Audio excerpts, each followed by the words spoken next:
From a distance, East Timor looks like an idyllic tropical island.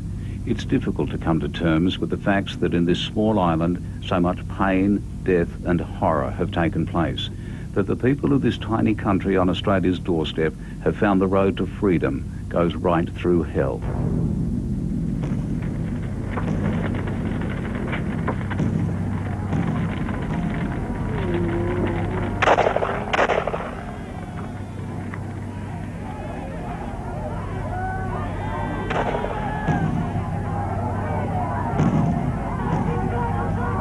In September 1999, East Timor was torched and destroyed.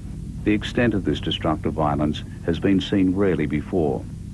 The destruction came as an aftermath of a referendum in which the people of East Timor voted overwhelmingly in favour of independence from Indonesia.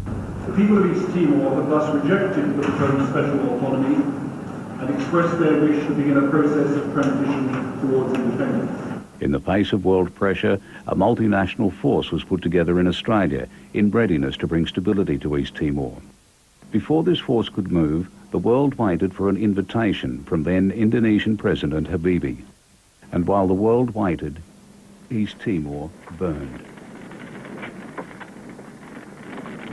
It looked like it was a desperate situation here, and one in which people were being hurt. So we, at that stage, could see, I guess, the gathering storm clouds that a military mission would be needed. And we were furiously planning in case it was authorised. Major General Peter Cosgrove was the Australian soldier put in command of the INTERFET forces. Well, we'd been conducting some fairly detailed planning to respond to the accelerating pace of events here in East Timor and in New York. We'd been doing that planning for some weeks before actually getting the order to go. So it's all somewhat of a blur, but my best recollection is that it started to look very likely that we'd have to execute some kind of an operation late in August, when it became obvious that there was some significant violence taking place. What about East Timor? Young innocent people are dead! Public pressure built to unprecedented levels on Prime Minister John Howard. Howard was torn between the public pressure to act and the opposing pressure from his diplomatic advisers, who didn't want to see a quarter of a century of diplomatic relation building with Indonesia go down the drain. A relationship that promised stability in the region. But there was no stability in East Timor. Howard gave the word and General Peter Cosgrove mobilised his troops.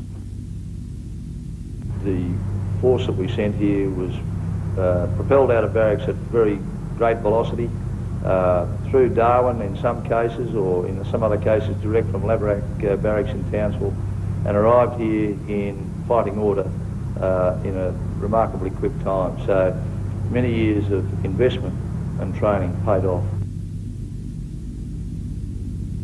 INTERFET landed in East Timor, and this is the story of that 5-month period. But what led to this destruction that appalled the world?